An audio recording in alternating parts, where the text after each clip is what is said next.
വിശുദ്ധ യോഹന്നാൻ എഴുതിയ സുവിശേഷം 18-ാം അധ്യായം. ഇതു പറഞ്ഞ ശേഷം യേശു ശിഷ്യന്മാരോടുകൂടെ കെദ്രോൻ അരുവിയുടെ അക്കരെയെത്തി. അവിടെ ഒരു തോട്ടം ഉണ്ടായിരുന്നു. അവനും ശിഷ്യന്മാരും അതിൽ പ്രവേശിച്ചു. അവനെ ഒറ്റിക്കൊടുത്ത യൂദാസിനും ആ സ്ഥലം അറിയാമായിരുന്നു. കാരണം യേശു പലപ്പോഴും ശിഷ്യന്മാരോടുകൂടെ അവിടെ സമ്മേളിക്കാറുണ്ടായിരുന്നു. യൂദാസ് ഒരു ഗണം പടയാളികളെയും പുരോഹിത പ്രമുഖന്മാരുടെയും ഫരിസേയരുടെയും അടുക്കൽ നിന്ന് സേവകരെയും കൂട്ടി പന്തങ്ങളും വിളക്കുകളും ആയുധങ്ങളുമായി അവിടെയെത്തി.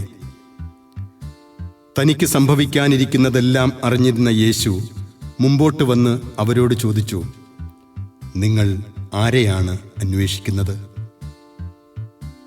അവർ പറഞ്ഞു, നസറായനായ യേശുവിനെ. യേശു പറഞ്ഞു, അതു ഞാനാണ്. അവനെ ഒറ്റിക്കൊടുത്ത യൂദാസും അവരോടുകൂടെ ഉണ്ടായിരുന്നു. ഞാനാണ് എന്ന് അവൻ പറഞ്ഞപ്പോൾ അവർ പിൻവലിയുകയും നിലംപതിക്കുകയും ചെയ്തു. അവൻ വീണ്ടും ചോദിച്ചു, നിങ്ങൾ ആരെ അന്വേഷിക്കുന്നു? അവർ പറഞ്ഞു, നസറായനായ യേശുവിനെ. യേശു പ്രതിവചിച്ചു, ഞാനാണ് എന്ന് നിങ്ങളോട് പറഞ്ഞുവല്ലോ. നിങ്ങൾ എന്നെയാണ് അന്വേഷിക്കുന്നതെങ്കിൽ ഇവർ പൊയ്ക്കൊള്ളട്ടെ. നീ എനിക്ക് തന്നവരിൽ ആരെയും ഞാൻ നഷ്ടപ്പെടുത്തിയില്ല എന്ന് അവൻ പറഞ്ഞ വചനം പൂർത്തിയാകാൻ വേണ്ടിയായിരുന്നു ഇത്. ശിമയോൻ പത്രോസ് വാൾ ഊരി പ്രധാന പുരോഹിതന്റെ ഭൃത്യനെ വെട്ടി അവന്റെ വലത്ത് ചെവി ഛേദിച്ചു കളഞ്ഞു. ആ ഭൃത്യന്റെ പേര് മൽക്കോസ് എന്നായിരുന്നു. യേശു പത്രോസിനോട് പറഞ്ഞു, വാൾ ഉറയിലിടുക. പിതാവ് എനിക്ക് നൽകിയ പാനപാത്രം ഞാൻ കുടിക്കേണ്ടയോ? അപ്പോൾ പടയാളികളും അവരുടെ അധിപനും യഹൂദരുടെ സേവകരും കൂടി യേശുവിനെ പിടിച്ചു ബന്ധിച്ചു. അവർ അവനെ ആദ്യം അന്നാസിന്റെ അടുക്കലേക്ക് കൊണ്ടുപോയി. കാരണം അവൻ ആ വർഷത്തെ പ്രധാന പുരോഹിതനായ കയ്യഫാസിന്റെ അമ്മായിയപ്പനായിരുന്നു. ജനങ്ങൾക്ക് വേണ്ടി ഒരാൾ മരിക്കുന്നത് യുക്തമാണെന്ന് യഹൂദരെ ഉപദേശിച്ചത് കയ്യാഫാസാണ്. ശിമയോൻ പത്രോസും മറ്റൊരു ശിഷ്യനും യേശുവിനെ അനുഗമിച്ചിരുന്നു.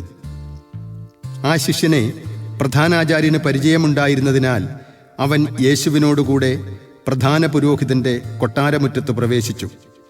പത്രോസാകട്ടെ പുറത്ത് വാതിൽക്കൽ നിന്നു. അതിനാൽ പ്രധാന പുരോഹിതന്റെ പരിചയക്കാരനായ മറ്റേ ശിഷ്യൻ പുറത്തു ചെന്ന് വാതിൽ കാവൽക്കാരിയോട് സംസാരിച്ച് പത്രോസിനെയും അകത്തു പ്രവേശിപ്പിച്ചു.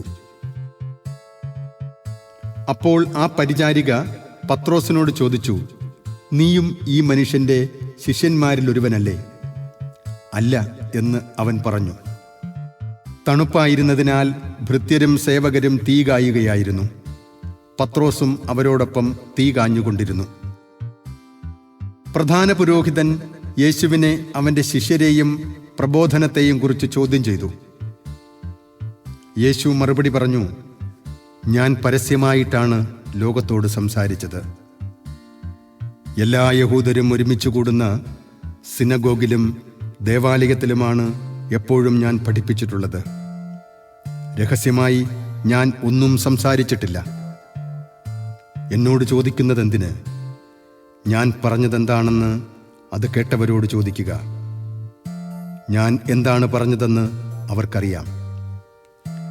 അവൻ ഇത് പറഞ്ഞപ്പോൾ അടുത്തു നിന്നിരുന്ന സേവകന്മാരിൽ ഒരുവൻ, ഇങ്ങനെയാണോ പ്രധാന പുരോഹിതനോട് മറുപടി പറയുന്നത് എന്ന് ചോദിച്ചുകൊണ്ട് യേശുവിനെ അടിച്ചു.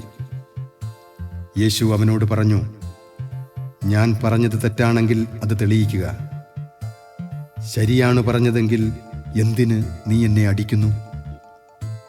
അപ്പോൾ അന്നാസ് യേശുവിനെ ബന്ധിച്ച് കയ്യാഫാസിന്റെ അടുക്കലേക്ക് അയച്ചു. ശിമയോൻ പത്രോസ് തീ കാഞ്ഞുകൊണ്ട് നിൽക്കുകയായിരുന്നു.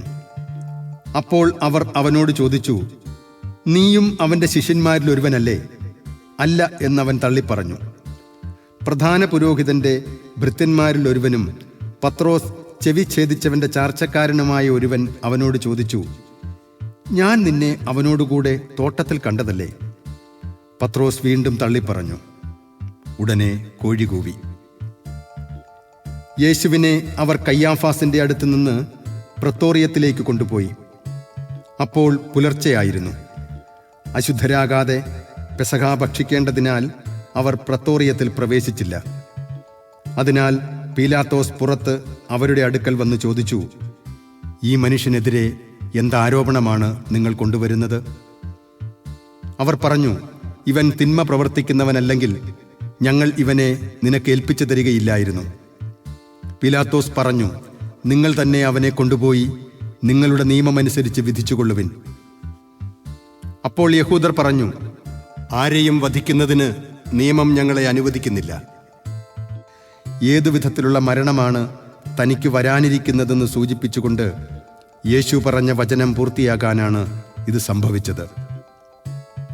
പീലാത്തോസ് വീണ്ടും പ്രത്തോറിയത്തിൽ പ്രവേശിച്ച് യേശുവിനെ വിളിച്ച് അവനോട് ചോദിച്ചു, നീ യഹൂദരുടെ രാജാവാണോ? യേശു പ്രതിവചിച്ചു, നീ ഇത് സ്വയമേവ പറയുന്നതോ അതോ മറ്റുള്ളവർ എന്നെപ്പറ്റി നിന്നോട് പറഞ്ഞതോ? പീലാത്തോസ് പറഞ്ഞു, ഞാൻ യഹൂദനല്ലല്ലോ. നിന്റെ ജനങ്ങളും പുരോഹിത പ്രമുഖന്മാരുമാണ് നിന്നെ എനിക്ക് ഏൽപ്പിച്ചു തന്നത്.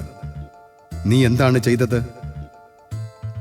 യേശു പറഞ്ഞു, എൻ്റെ രാജ്യം ഐഹികമല്ല. ആയിരുന്നുവെങ്കിൽ ഞാൻ യഹൂദർക്ക് ഏൽപ്പിക്കപ്പെടാതിരിക്കാൻ എൻ്റെ സേവകർ പോരാടുമായിരുന്നു. എന്നാൽ എൻ്റെ രാജ്യം ഐഹികമല്ല. പീലാത്തോസ് ചോദിച്ചു, അപ്പോൾ നീ രാജാവാണ് അല്ലേ? യേശു പ്രതിവചിച്ചു, നീ തന്നെ പറയുന്നു ഞാൻ രാജാവാണെന്ന്. ഇതിനുവേണ്ടിയാണ് ഞാൻ ജനിച്ചത്. ഇതിനുവേണ്ടിയാണ് ഞാൻ ഈ ലോകത്തിലേക്ക് വന്നതും, സത്യത്തിന് സാക്ഷ്യം നൽകാൻ. സത്യത്തിൽ നിന്നുള്ളവൻ എൻ്റെ സ്വരം കേൾക്കുന്നു. പീലാത്തോസ് അവനോട് ചോദിച്ചു, എന്താണ് സത്യം?